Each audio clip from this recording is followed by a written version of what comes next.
Marina tinha 52 anos e não sabia mais o que era estar viva. Apenas existia. Acordava, tomava café sozinha na cozinha onde seu filho comia quando tinha 23 anos, arrumava a casa que ecoava de silêncio e esperava o dia passar. Seu marido tinha partido 5 anos atrás, deixando um vazio que nunca foi preenchido. Mas perder seu filho, isso foi diferente. Foi como se o próprio ar tivesse sido sugado dos seus pulmões. Há 3 anos que Lucas não estava mais aqui.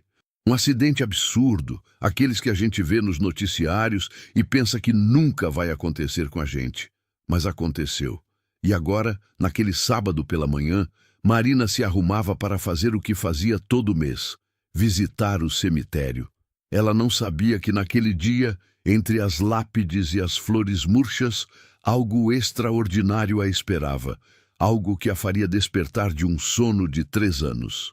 Se essa história está mexendo com você, já deixa seu like e se inscreve no canal para não perder nenhum de nossos vídeos. E deixa um comentário me dizendo de qual cidade você está nos assistindo agora. A chuva da noite anterior tinha deixado o cemitério úmido e cinzento.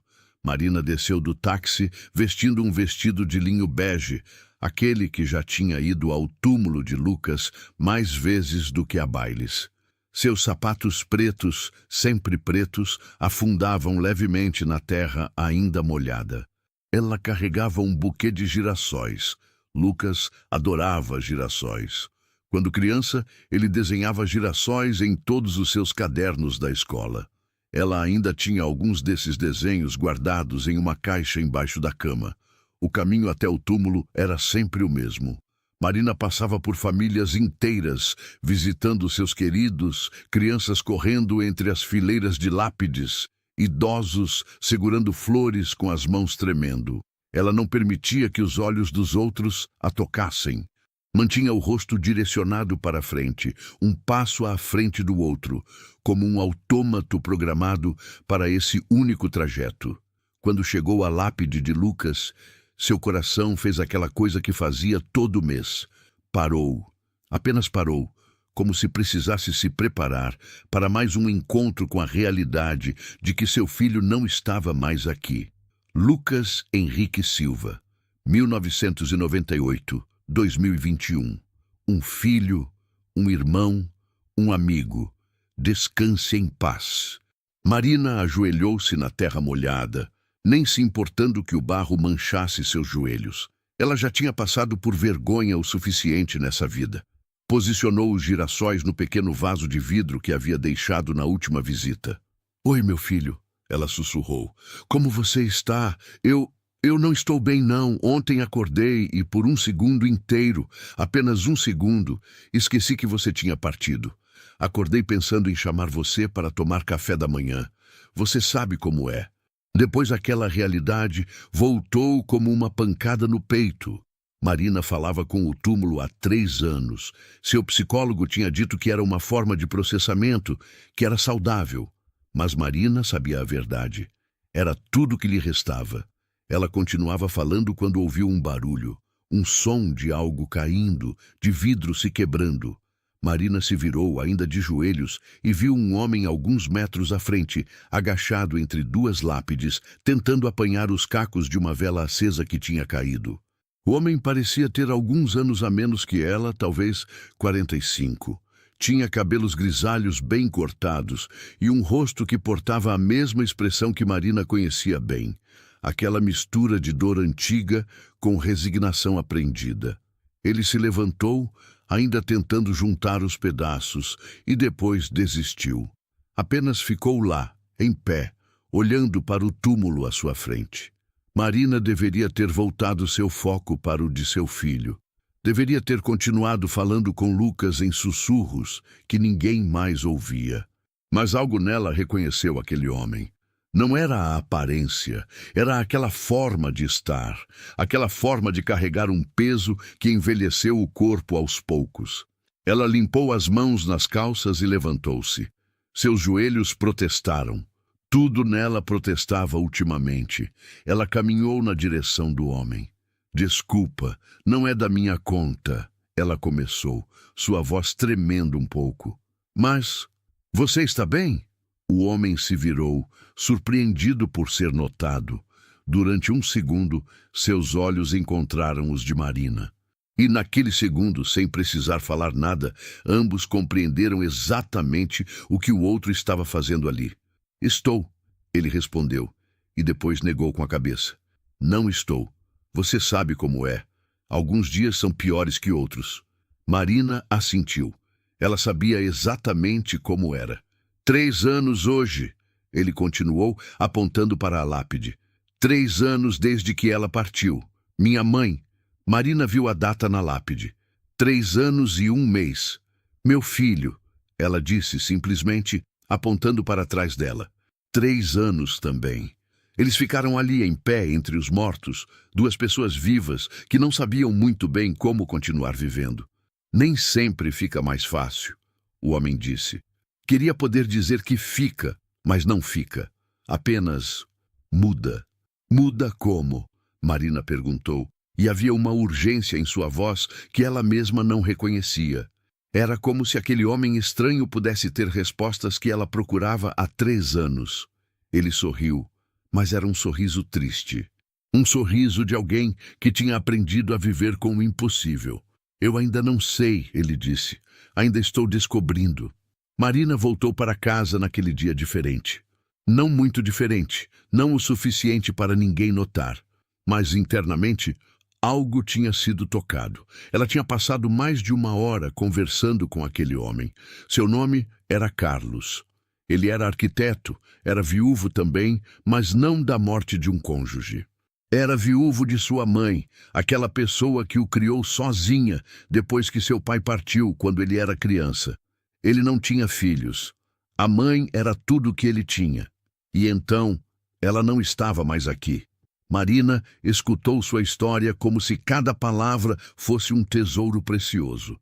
Ela tinha falado sobre Lucas também, sobre como ele era engenheiro, como tinha sonhos, como ia se casar com sua namorada em 1 ano, como tudo tinha sido roubado em um instante por causa de um motorista que não respeitou um sinal vermelho.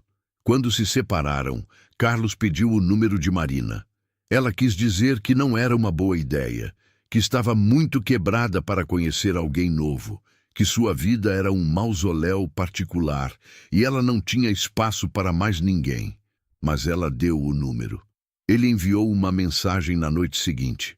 Obrigado por ouvir minha história ontem. Faz muito tempo que alguém faz isso sem parecer que está com pressa, Marina respondeu. Obrigado por ouvir a minha também. Depois disso, as mensagens começaram a chegar com mais frequência. Não eram mensagens longas ou desesperadas. Eram pequenos pensamentos.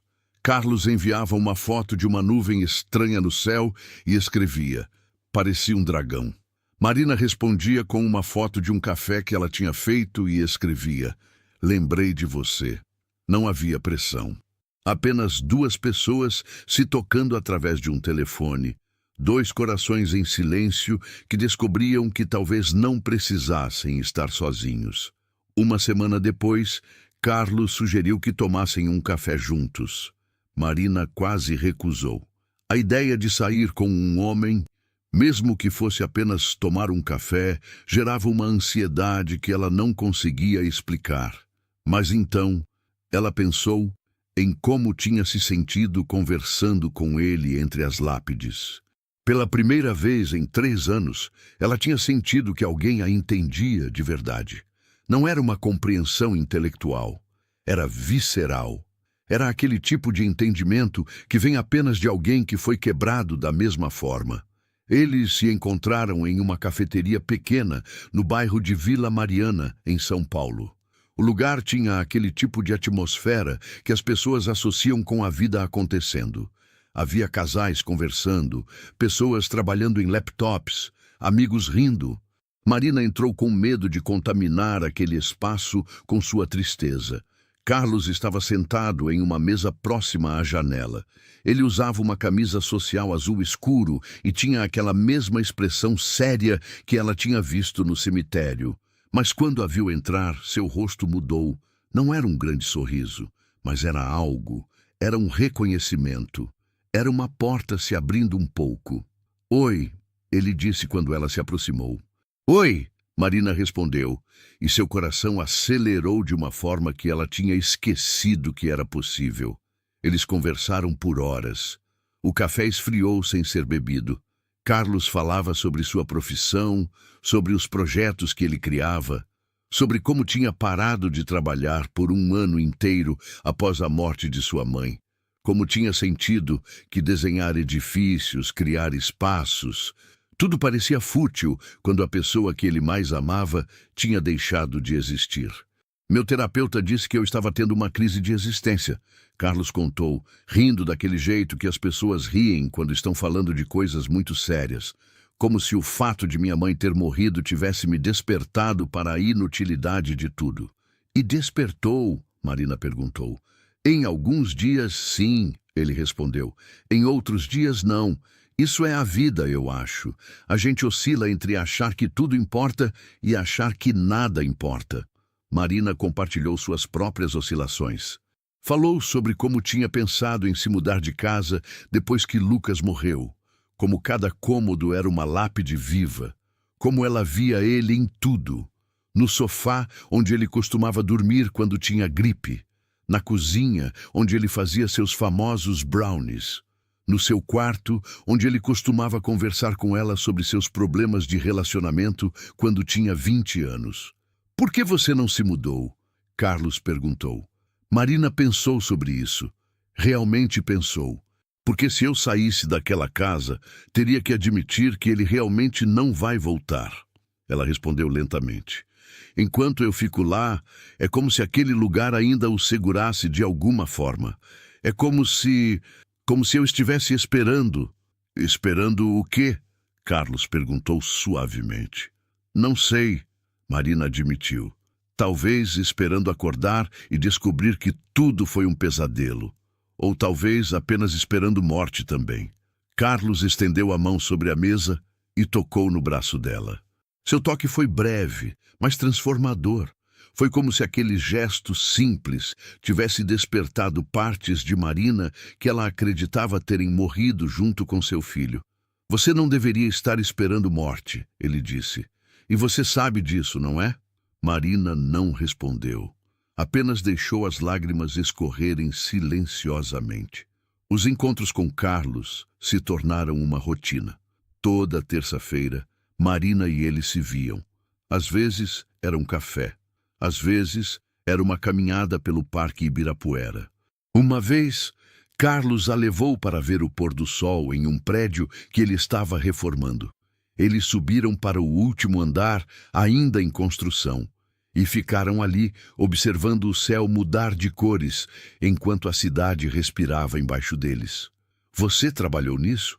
Marina perguntou, apontando para a estrutura ao seu redor. Sim, Carlos respondeu. É um complexo de apartamentos. Estou criando espaços para pessoas viverem, para famílias terem vidas neles, para casais envelhecerem juntos, para mães criarem seus filhos. Deve ser lindo quando estiver pronto, Marina disse.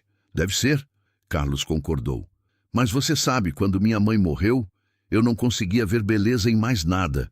Todos os prédios que eu criava pareciam túmulos também, apenas estruturas vazias, decoradas para parecer vivas.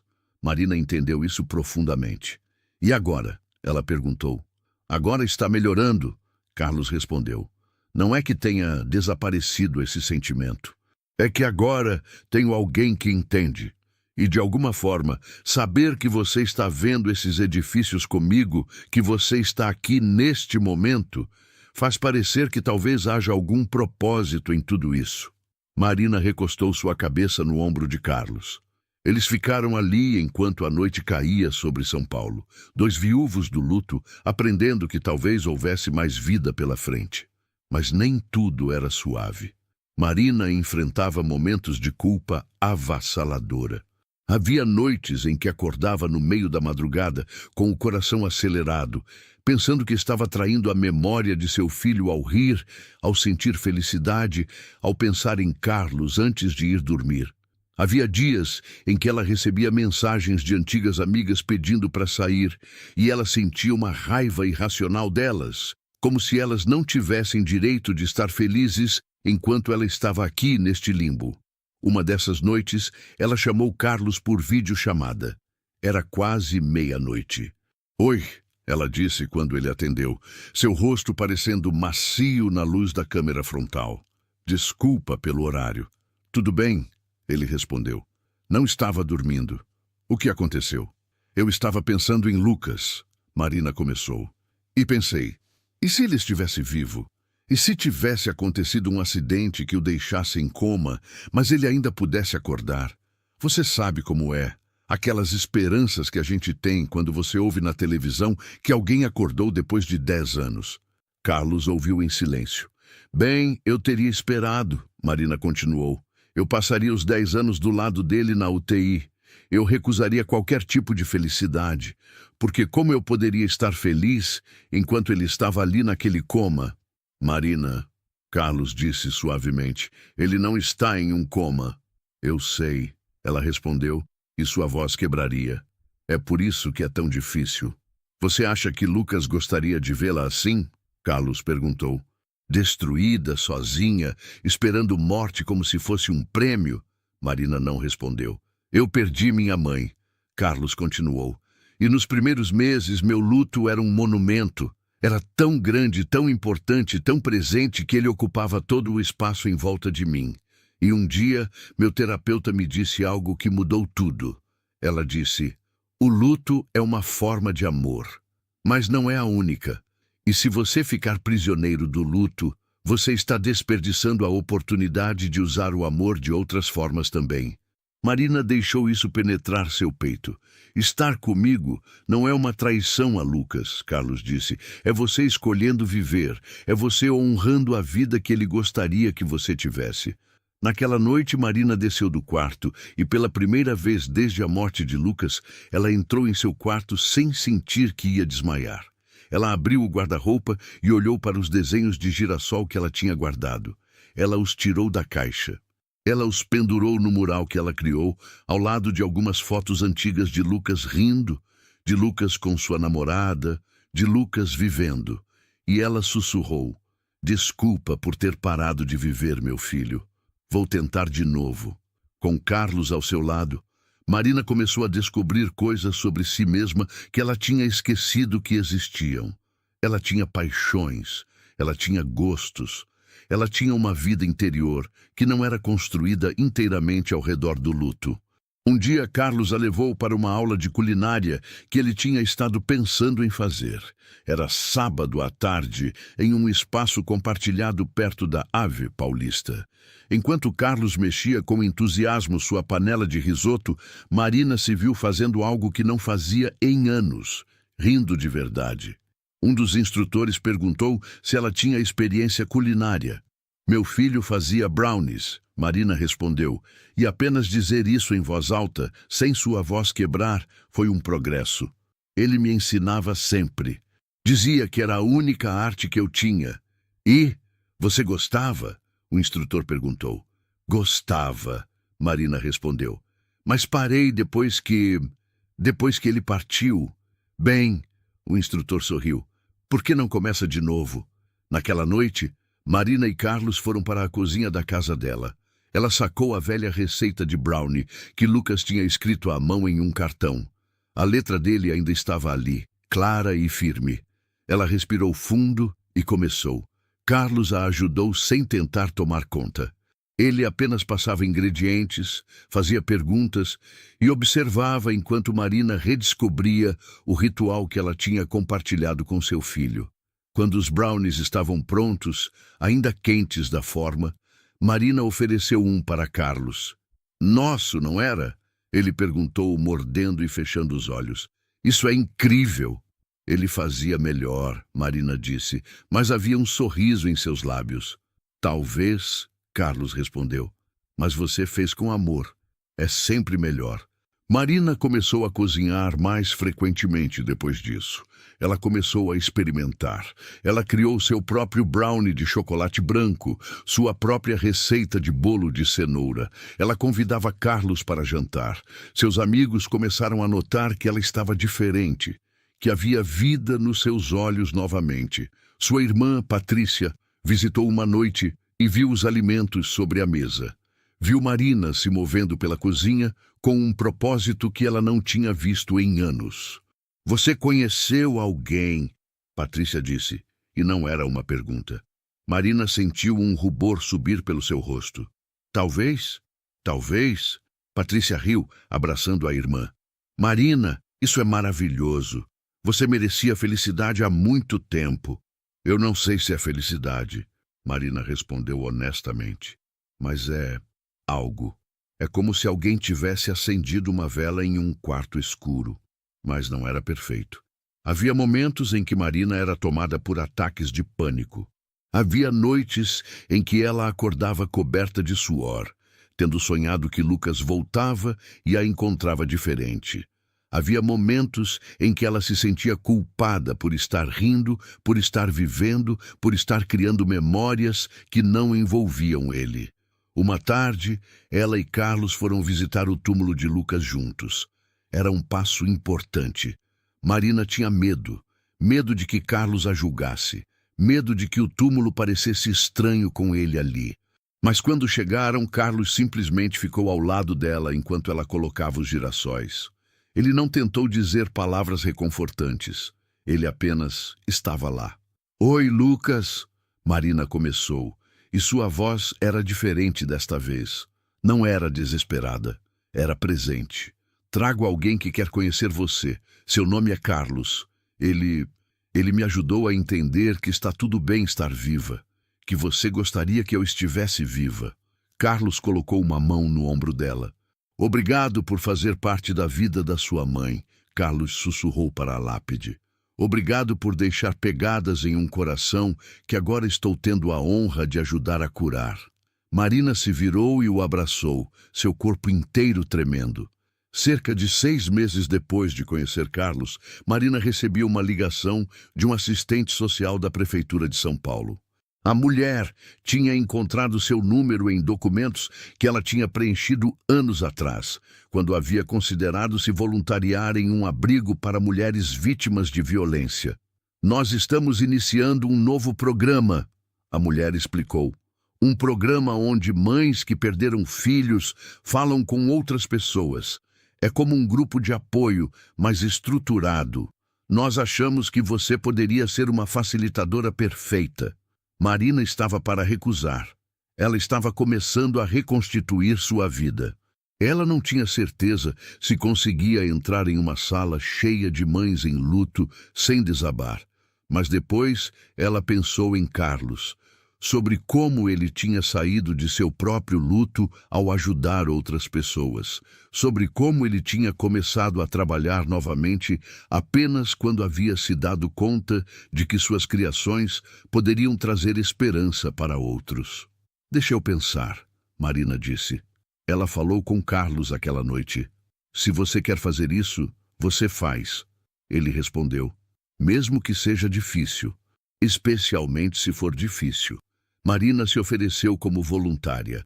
A primeira reunião foi no auditório de um centro comunitário em Itaquera. Marina chegou cedo, nervosa, e viu salas cheias de mulheres. Mulheres de todas as idades. Mulheres que tinham perdido filhos há dias, meses, anos atrás. Havia uma mãe cujo filho tinha morrido apenas 3 semanas antes. Seus olhos ainda tinham aquele brilho selvagem do luto fresco. Marina reconheceu aquele brilho. Ela tinha visto em seus próprios olhos durante 3 anos. Quando Marina começou a falar, contando sua história, toda a sala ficou em silêncio. Ela falou sobre Lucas, sobre como tinha pensado em não continuar vivendo, sobre como tinha passado 3 anos em um tipo de morte viva. Mas também falou sobre Carlos, sobre como conhecer alguém que entendia o luto de uma forma tão profunda tinha sido transformador. Eu não estou dizendo que o luto desaparece. Marina disse, suas mãos tremendo enquanto ela segurava seus apontamentos. O luto não desaparece, ele se transforma, ele fica parte de você, mas você não precisa deixar que ele seja a totalidade de quem você é. Depois da apresentação, dezenas de mulheres a cercavam. Queriam saber mais, queriam saber como ela tinha superado. Queriam saber se era possível rir novamente sem sentir que estava traindo seus filhos. Uma mulher que apresentou-se como Denise segurou a mão de Marina depois que a multidão se dispersou. Meu filho morreu 2 anos atrás, Denise disse. Um acidente com motos. E eu comecei a conversar com um homem da minha igreja. E eu sinto culpa todos os dias. Sinto como se estivesse o traindo. Você não está traindo, Marina respondeu, segurando o rosto de Denise entre suas mãos. Você está honrando a vida que seu filho gostaria que você tivesse. Você entende? Você está dizendo, eu vou continuar. E isso é corajoso, isso é amoroso. Denise desabou em lágrimas e Marina a abraçou. Naquele momento, Marina compreendeu por que Carlos tinha dito que ajudar outros tinha o salvo. Porque salvar outro é uma forma de se salvar também. Mas nem tudo era progressão. Marina ainda tinha seus demônios internos, especialmente quando se aproximava a data de aniversário de morte de Lucas. O 3º aniversário tinha sido apenas uma transição silenciosa. O 4º tinha sido levemente melhor, mas o 5º aniversário se aproximava e Marina sentia a tristeza retornando como uma onda que ela acreditava ter aprendido a surfar. Carlos percebeu. Você tem estado quieta. Ele disse uma noite, enquanto eles estavam sentados no sofá, vendo a TV, sem realmente assistir. A data está próxima, Marina respondeu. 5 anos, meio decade. Não sei porquê, mas esse número parece diferente. Como se, de alguma forma, 5 anos significa que ele está realmente não indo voltar. Ele não foi voltar após 1 ano, Carlos disse com delicadeza. Eu sei. Marina respondeu um pouco irritada. Mas você compreende o que quero dizer? Aos 3 anos, ainda havia uma pequena esperança de que... Não. Aos 5 anos, tudo desaparece. Todos os EC desaparecem. Carlos a puxou para mais perto. Talvez isso seja bom, ele sugeriu. Talvez seja hora de parar de viver nos IC e começar a viver no I agora. Fácil para você dizer... Marina respondeu, sua voz afiada. Sua mãe era velha. Lucas tinha 23 anos. Ele tinha toda uma vida pela frente. Não é a mesma coisa. Tão logo as palavras saíram de sua boca, Marina sentiu remorso. Ela viu Carlos se afastar um pouco. Você tem razão, ele respondeu quietamente. Não é a mesma coisa. E desculpa por tentar comparar. Marina se sentiu terrível. Ela tinha machucado a pessoa que ela mais amava naquele momento. Não, ela disse rapidamente. Desculpa, eu não deveria ter dito isso. Eu estava com raiva e com medo. E você está recebendo minha raiva como um saco de pancadas. Por que você tem medo? Carlos perguntou. Marina respirou fundo. Porque se eu parar de estar brava com o universo, se eu parar de estar triste o tempo todo... Então significa que aceitei que ele morreu. E aceitar soa como desistir. Soa como morte também. Ou, Carlos sugeriu, aceitar significa que você finalmente pode começar a viver. Mas Marina sabia que não era tão simples. A semana do aniversário de morte de Lucas chegou, e ela entrou em um estado de depressão que a surpreendeu em sua intensidade. Ela pensava que tinha superado tudo isso. Ela tinha um homem que a amava. Ela tinha voluntários que faziam dela uma figura de apoio. Ela tinha uma vida que valia a pena ser vivida. Ainda assim, o luto a puniu por ter ousado ser feliz. Na noite de 20 de agosto, a data exata, Marina foi ao cemitério sozinha. Ela precisava estar lá, sozinha. Era um ritual que ela havia mantido desde o 1º aniversário. Ela precisava estar em silêncio completo com a morte de seu filho. Ela colocou os girassóis. Ela se ajoelhou e ela chorou. Chorou de uma forma que ela não tinha chorado em meses. Chorou como se seu corpo estivesse tentando se livrar de toda a dor que ela tinha aprendido a viver com. Por que você me deixou? Ela sussurrou. Por que você tinha que partir justamente quando você estava vivendo? Por que você tinha que deixar uma lacuna em mim que nunca vai ser completamente preenchida? Ela ficou lá até que o céu começou a escurecer. E então, quando ela estava se levantando para ir embora, ela sentiu uma presença. Ela se virou e viu um casal jovem observando-a de longe. Eles tinham um filho pequeno, talvez com 5 anos. Eles pareciam estar visitando algum parente também. Marina olhou para o menino e, de repente, ela viu Lucas naquele rosto. Não era parecido fisicamente. Era algo nos olhos, uma forma de estar no mundo. E ela compreendeu. Lucas não estava mais aqui, mas ele tinha existido. Ele tinha amado. Ele tinha feito diferença em vidas. Ele tinha deixado marcas em pessoas que o amavam. E enquanto aquelas marcas doíam, enquanto aquele vazio nunca seria completamente preenchido, a presença dele não era apenas morte. Era também vida. Era também amor. Marina voltou para casa naquela noite e ligou para Carlos. Vem para cá, ela disse. Por favor, eu preciso de você. Quando Carlos chegou, Marina o puxou para dentro e o beijou. Não era um beijo de gratidão. Era um beijo que dizia: você me ajudou a entender que está tudo bem estar viva, que está tudo bem amar novamente. Nos meses seguintes, Marina descobriu que seu renascimento afetava todos ao seu redor de formas diferentes. Sua irmã Patrícia estava genuinamente feliz por ela. Seus pais, que tinham envelhecido 10 anos em apenas 5 desde a morte de Lucas, encontravam esperança em ver Marina reconstruindo sua vida. Mas a mãe de Lucas, sua ex-sogra, Dona Fernanda, era uma história diferente. Dona Fernanda tinha visitado Marina com menos frequência conforme os anos passavam. Havia um acordo tácito entre elas de que ambas estavam presas ao luto, e havia um certo conforto em estar presa com alguém que entendia. Agora que Marina estava se libertando, Dona Fernanda parecia se sentir abandonada. Uma tarde, Dona Fernanda ligou sem avisar e pediu para visitar Marina. Quando chegou, viu Carlos na cozinha, ajudando Marina a preparar o almoço, risonho e à vontade na casa, que havia sido só seu por tanto tempo. O rosto de Dona Fernanda ficou duro. Olá, ela disse educadamente, mas sua voz era gelo. Marina percebeu imediatamente a tensão. Mãe de Lucas, este é Carlos, Marina apresentou. Carlos, essa é Dona Fernanda, a mãe de Lucas.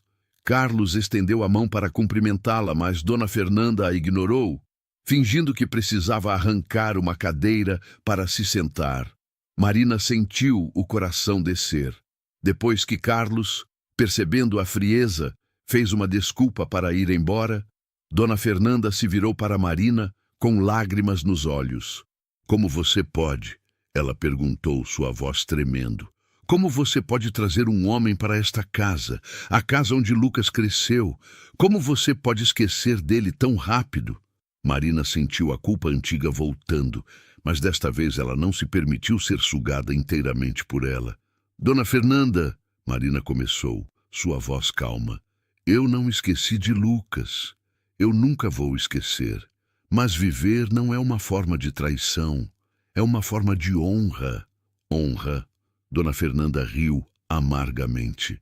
Você acha que Lucas gostaria de vê-la assim? Vivendo como se ele nunca tivesse existido?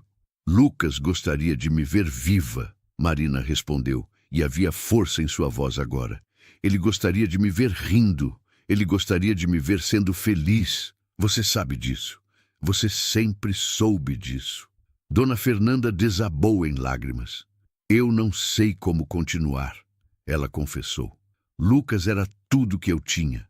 Quando ele partiu, você tinha Carlos antes disso. Você tinha seu marido.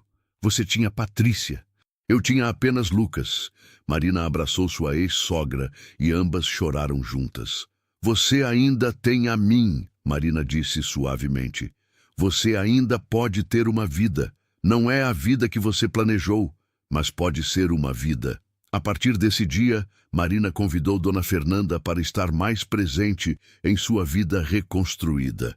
A levava para as reuniões de voluntariado, a convida para jantar com ela e Carlos. Lentamente, Dona Fernanda começou a ver que Marina não tinha esquecido de Lucas. Tinha apenas aprendido que era possível carregá-lo em seu coração enquanto caminhava adiante. Uma noite, enquanto Marina e Carlos dormiam, ele acordou e ficou observando-a. Ela estava descansando, seu rosto finalmente sem as marcas da dor que havia carregado por tanto tempo. Ele saiu da cama silenciosamente e foi para a sala. Ele gastou 3 horas naquela noite, procurando online, vendo preços, imaginando a reação dela. No final, quando o amanhecer começou a quebrar o céu de São Paulo, Carlos tinha tomado uma decisão. Na semana seguinte, ele pediu que Marina se encontrasse com ele em um restaurante específico. Não disse por quê. Apenas enviou o endereço com a hora. Marina chegou e o viu sentado em uma mesa iluminada por velas. Havia uma caixa de veludo azul ao seu lado. "Oi", ela disse, sentando-se. "O que é tudo isso?" "Você sabe", Carlos começou, sua voz tremendo um pouco, "que quando minha mãe morreu, eu achava que nunca mais sentiria nada? Que a vida tinha terminado para mim?" "Sim", Marina respondeu. "E você sabe que a pessoa que você é agora, a forma como você se levantou do luto, a forma como você ajuda outras pessoas, a forma como você me ajudou, mudou completamente meu mundo?" Marina assentiu, com lágrimas já começando a cair. "Marina", Carlos continuou, "você não é mais a mulher viúva no cemitério. Você é uma mulher viúva que escolheu viver, que escolheu amar, que escolheu permitir que alguém mais entre em seu coração." Ele abriu a caixa, revelando um anel de ouro branco, com um diamante simples e elegante. "Você quer casar comigo?" ele perguntou. Marina não conseguiu responder. Ela apenas assentia, suas lágrimas caindo sobre a mesa. "Sim", ela finalmente sussurrou. "Sim, sim." Quando ela colocou o anel em seu dedo, ela sentiu algo mudar em seu peito. Não era o luto desaparecendo. Era o luto se transformando. Era uma vida nova florescendo ao lado da vida antiga. Era o passado e o futuro vivendo juntos em seu coração. Quando eles saíram do restaurante para contar as notícias para sua família, Marina pediu para ir em um lugar antes. Carlos entendeu sem precisar perguntar. Eles foram para o cemitério, para o túmulo de Lucas. Para o túmulo da mãe de Carlos também, que ficava a apenas algumas lápides de distância. Marina colocou sua mão sobre o mármore de Lucas. "Seu filho vai se casar", ela sussurrou. "Eu fiz isso. Eu achei felicidade novamente. Não porque esqueci de você, mas porque você gostaria que eu fizesse." Carlos colocou a mão sobre o túmulo de sua mãe também. "Mãe", ele disse, "estou trazendo Marina para minha vida de uma forma permanente. Obrigado por ter criado um homem que poderia reconhecer o amor quando o viu." Eles ficaram ali enquanto a noite caía. 2 viúvos que haviam se encontrado no luto e descoberto que havia vida além dele. Os meses seguintes foram consumidos com o planejamento do casamento. Marina não sabia muito bem como se sentia sobre isso. Parte dela queria que fosse grande, uma celebração de vida. Outra parte sentia que seria inadequado, dado tudo o que tinha acontecido. Foi Denise, a mulher que tinha conhecido no grupo de apoio, que a ajudou a resolver isso. "Você acha que está sendo desrespeitosa para com Lucas se celebrar seu amor?" Denise perguntou uma tarde, enquanto elas arrumavam coisas em um bazar organizado pelo centro comunitário. "Talvez", Marina respondeu. "Escuta", Denise disse, parando de dobrar roupas. "Depois que meu filho morreu, eu pensei que nunca mais poderia ter alegria, que qualquer sorriso que eu sorrisse era uma betrayal. Mas você me ensinou algo em um daqueles grupos. Você disse que o luto é uma forma de amor. Bem, a alegria também é. Celebrar sua vida é também amar Lucas. É honrar o exemplo dele, de alguém que viveu plenamente enquanto estava aqui." Marina absorveu essas palavras. O casamento foi planejado para ser simples, mas significativo. A cerimônia aconteceria em uma pequena capela em Vila Mariana, o mesmo bairro onde o café aconteceu. Haveria a família, amigos próximos e um número surpreendente de pessoas do grupo de apoio que Marina havia ajudado. Uma semana antes do casamento, Marina visitou o túmulo de Lucas sozinha. Ela levava seu vestido de noiva em uma mala. Ela sabia que era superstição, mas ela queria que Lucas a visse, queria que ele soubesse. Ela colocou o vestido contra seu corpo enquanto se ajoelhava na terra. Lucas, ela sussurrou, você vai estar comigo amanhã. Você vai estar em cada batida do meu coração. Você vai estar na razão pela qual eu entendo o que é amar profundamente, porque eu já te amei profundamente. Carregarei você comigo, meu filho, para sempre. Ela beijou a lápide, deixando uma marca de batom. Na manhã do casamento, Marina acordou cedo. Não conseguia dormir. Seu coração acelerava com uma mistura de alegria e ansiedade. Patrícia veio cedo para ajudá-la a se arrumar. Enquanto Patrícia arrumava o cabelo de Marina, ela perguntou, você está feliz? Marina pensou sobre isso. Realmente pensou. Sim, ela respondeu, mas também estou triste. É estranho. Estar feliz e triste ao mesmo tempo? Não, Patrícia respondeu. Acho que a vida é sempre assim, especialmente depois de tudo pelo que você passou. Você aprendeu que alegria e tristeza podem coexistir, que a vida é feita de ambas. O casamento foi lindo, não no sentido de revista de casamentos, mas no sentido real. Havia pessoas que amavam Marina e Carlos presentes. Havia lágrimas, havia risos. Havia a sensação palpável de dois corações que haviam sido quebrados, encontrando um jeito de se juntar novamente. Quando o padre pediu para que alguém dissesse algo, houve um silêncio. Depois, Dona Fernanda se levantou. Meu filho, Lucas, ela começou, sua voz tremendo. O amei muito. Ele foi meu maior orgulho. E quando ele partiu, achei que nunca mais teria razão para sorrir. Mas vendo Marina aqui, vendo o homem que a ama, vendo que a vida continuou, eu entendi que isso é o que Lucas teria querido. Não que sua mãe se trancasse com o luto, mas que ela vivesse, que ela amasse. Lucas, onde quer que você esteja, espero que você veja isso e se sinta feliz. Havia poucos olhos secos na capela. Depois do casamento, Marina e Carlos se mudaram para um apartamento novo. Um que nenhum nem outro tinha ligações traumáticas. Era um espaço que estava sendo criado do zero, feito para eles dois e para o futuro que estavam construindo juntos. Marina continuou seu trabalho de voluntariado, agora com renovada energia. Ela também começou a fazer algo mais. Ela começou a escrever. Inicialmente, eram apenas anotações, reflexões sobre seu luto, sua jornada, seu renascimento. Mas, eventualmente, essas anotações se tornaram um manuscrito, uma história sobre uma mulher que perdeu seu filho e encontrou uma forma de viver novamente. Um dia, ela mostrou para Carlos. Você deveria tentar publicar isso, ele sugeriu após ler as 150 páginas que ela havia escrito. É muito pessoal, Marina respondeu. Tudo neste texto é minha dor, meu luto. Eu não sei se devo compartilhar isso com estranhos. Mas você compartilha seu luto todos os dias no grupo de apoio, Carlos apontou. Por que não compartilhar com pessoas que poderiam se beneficiar dessa história através das páginas também? Marina pensou sobre isso. Ele tinha razão. Ela enviou seu manuscrito para 3 editoras. A terceira respondeu com interesse. 6 meses depois, o livro foi publicado. Girassóis na Neblina, uma jornada through luto e renascimento. No lançamento do livro, em uma livraria em Pinheiros, Marina viu filas de pessoas querendo conhecê-la. Havia mães que tinham perdido filhos, havia filhas que tinham perdido mães, havia pessoas que estavam em diferentes estágios do luto, buscando esperança.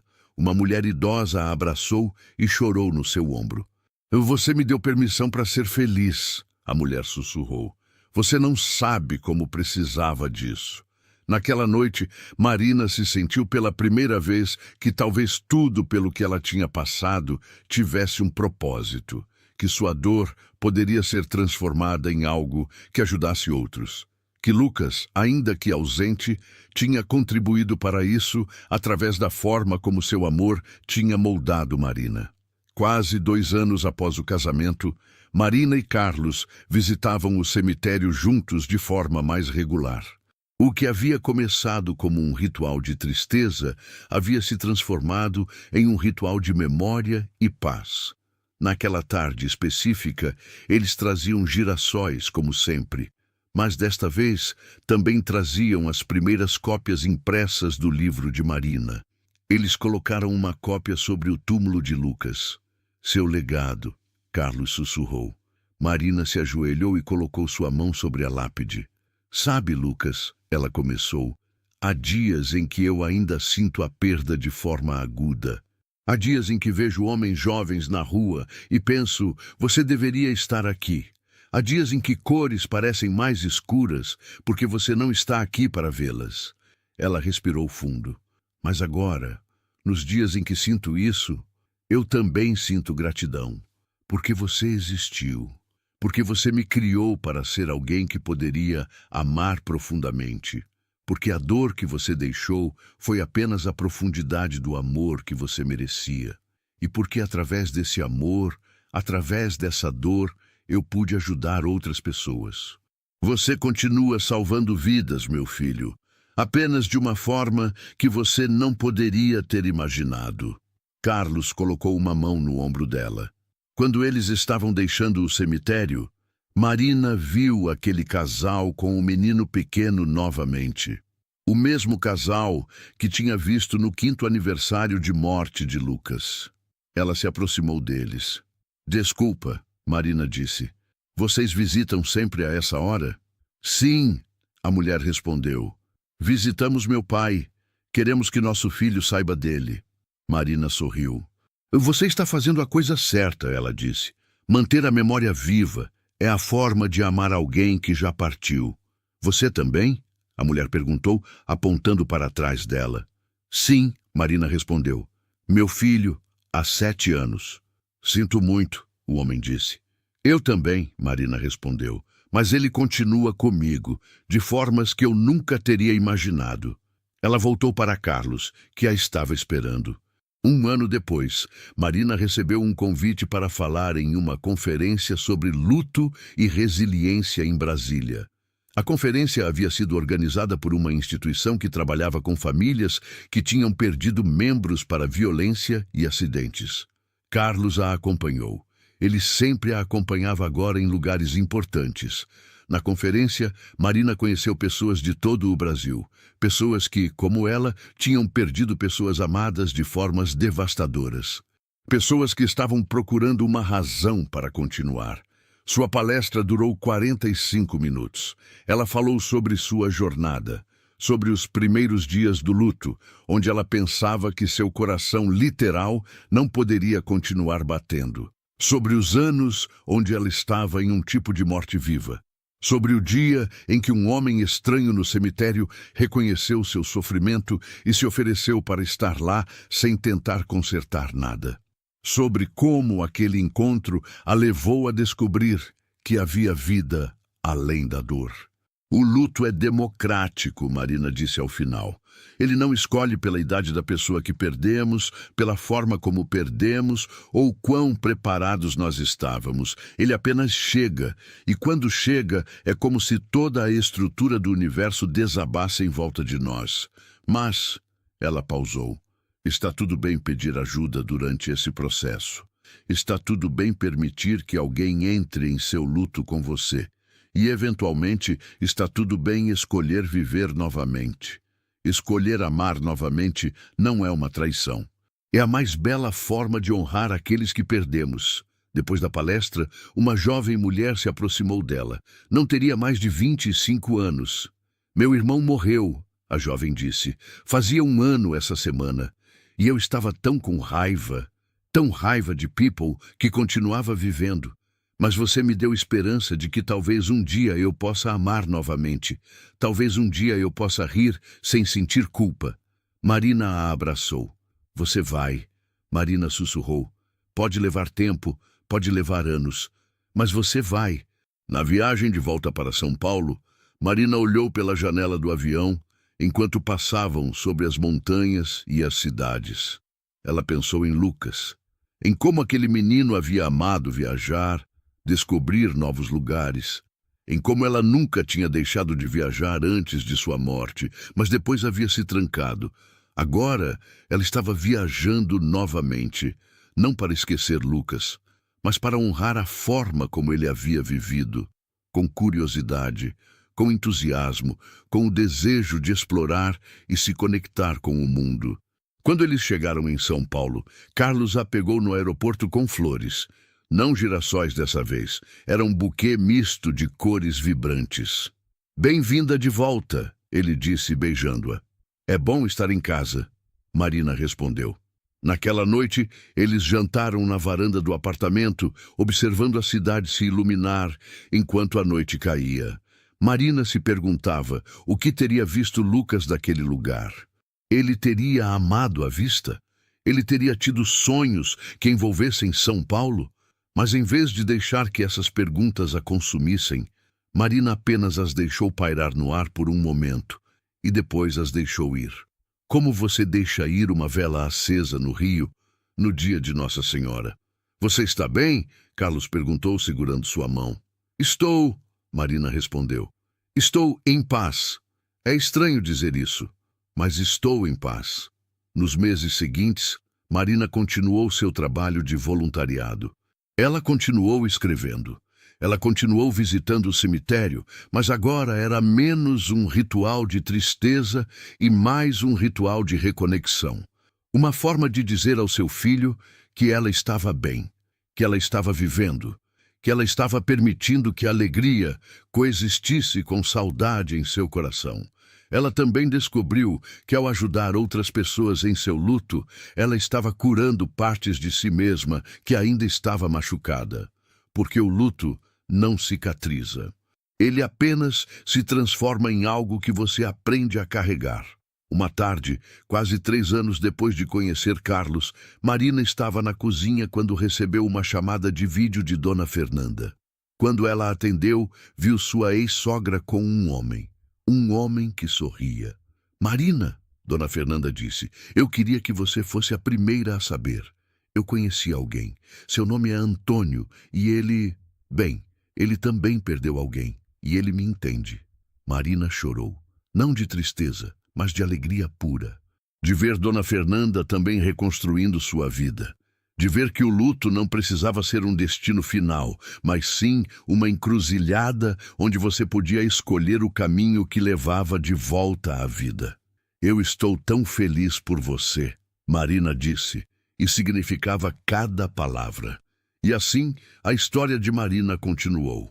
Não uma história de superação completa, porque o luto nunca era completamente superado, mas uma história de como 2 pessoas que haviam sido quebradas pela morte encontraram uma forma de viver vidas plenas novamente. Como elas descobriram que honrar os mortos não significava ficar morta também. Significava apenas lembrar que eles existiram, que eles importaram e que o legado que deixaram vivia em cada respiro que você respirava depois deles. Marina ainda visitava o cemitério, ainda colocava girassóis, mas agora ela ia com um homem que a amava. Ela voltava para casa com histórias. Ela continuava vivendo. E em cada momento de sua vida reconstituída, havia um sussurro silencioso para seu filho. Obrigada por me ter criado para amar profundamente. Obrigada por me ensinar o que é importante. Obrigada por me dar a força para continuar quando tudo parecia impossível. Você continua comigo em cada coisa que eu faço. E agora, através de mim, você ajuda outras pessoas a encontrar esperança. Seu legado está vivo, Lucas. Sempre estará. E enquanto a noite caía sobre São Paulo, enquanto os girassóis repousam no vaso de vidro sobre a lápide, Enquanto uma mulher e seu marido voltavam para a casa da mão, havia uma sensação de paz que havia sido conquistada, não através da alegria, mas através da aceitação, através do reconhecimento de que a vida continua, que o amor continua, e que às vezes encontrar alguém que entende seu luto pode ser a coisa que te salva. Se essa história está mexendo com você, se você perdeu alguém que amava e está procurando uma razão para continuar vivendo, deixa seu like e se inscreve no canal para não perder nenhuma das nossas histórias. Deixe um comentário aqui embaixo me dizendo qual foi a sua cidade assistindo esse vídeo hoje e se essa história tocou seu coração. Deixe também um comentário sobre se você já enfrentou perda e como você reconstruiu sua vida. Suas histórias importam. Sua jornada importa e você não está sozinho. Nos vemos no próximo vídeo.